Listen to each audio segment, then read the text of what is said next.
Have you ever wondered what Paul McCartney might create in Logic Pro if he were a home studio songwriter like you? He's been known for pushing boundaries, taking risks, and just constantly evolving. But if you're like most songwriters over 50, you've probably found that keeping up with the speed of music technology, especially tools like Logic Pro, just feel overwhelming. Maybe you've got a backlog of songs and you're wondering, how do you finish them before time runs out? That's why in this video, I'll be showing you 4 Logic Pro features that will help kickstart your songs into gear, how they will save you time and money, and how they all relate to what Paul McCartney might do if he was in your shoes. So what made Paul so successful? I'm sure a lot of people might say it was his natural ability or maybe his cuteness, but I think a lot of it had to do with his discipline and productivity. We might not all be blessed with his temperament, but at least we can leverage the productivity tools we have in Logic to try and at least get a quarter of the results that he got. Or maybe you'll just pen the next Hey Jude.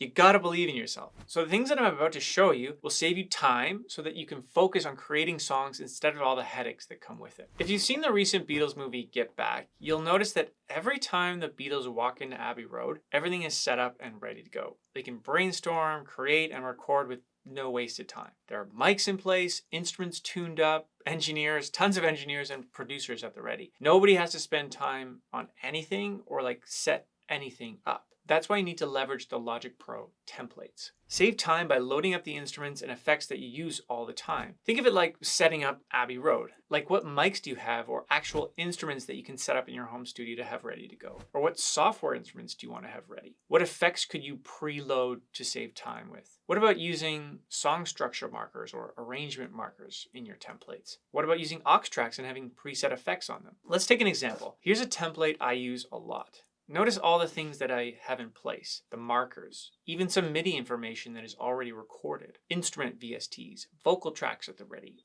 aux tracks with effects, reference tracks too, even a stereo out track that has a bit of mastering plugins that's just ready to go. This is kind of like stepping into Abbey Road. Well, not really, but you kind of catch my drift. Just everything is set up and ready to go. Because the groundwork is just already laid, I can easily start and finish a song in one day. Stepping into an empty Logic Pro session is like walking into a cold studio. No one likes that. Don't waste your precious creative time having to get things set up or troubleshoot things just to get things started. Okay, so if I was to turn back the clock to 1966, we'd be talking about the innovative production techniques like tape loops or backward recordings on tracks. What seemed to be mind-blowing 60 years ago can now be done by a 12-year-old half asleep while eating a Pop-Tart. But tape loops and backward recordings are exactly what the Beatles did on their Revolver album, pushing the boundaries. So how can you push the boundaries in Logic Pro to save you time, but also save you money and use it to find inspiration as well? With the most recent Logic Pro 11 update, there is now an AI feature that splits stems of an audio file. This means you can upload a track in Logic, for example,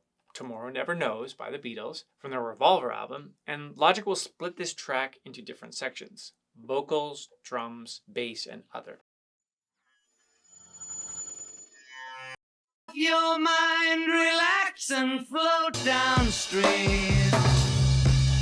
It is not. This is such a game-changing tool to learn how to create and get inspired from your favorite songs, and it's just one of the most kind of powerful tools you can use to become a better producer. I would have totally killed for this when I first started producing music, as it would have saved me hours of time trying to dissect the stems while listening to it, and it would have saved me money too from having to pay for other third-party stem splitter stools. Also money too from having to pay other third-party stem splitter tools. The only caveat is you need an Apple M chip to use the stem splitter.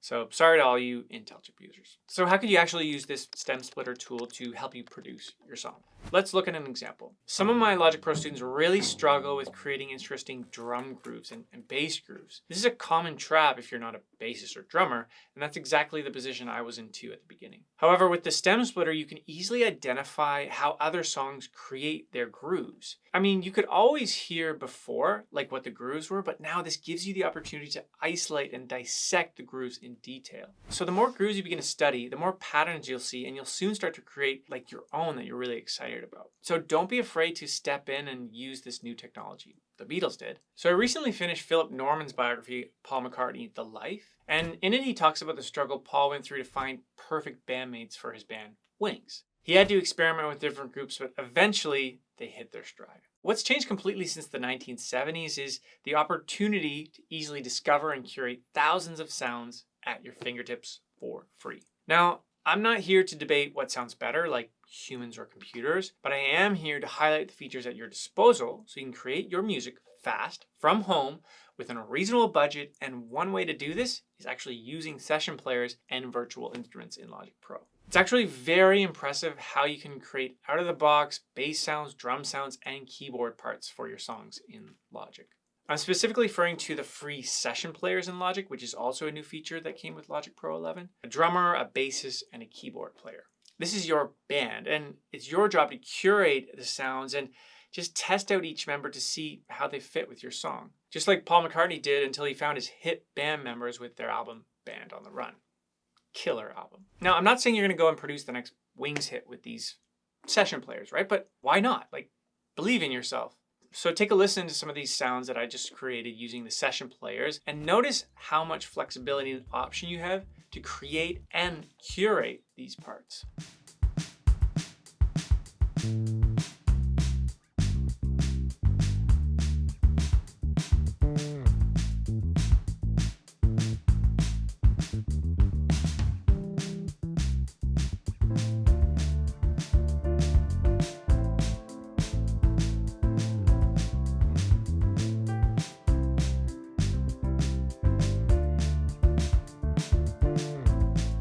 So one of my favorite things about Paul is his consistency of just releasing a lot of music. He once faced criticism that his songs were too sentimental or love-focused, so he deliberately wrote a song called Silly Love Songs, which addresses exactly that criticism, and it became a hit.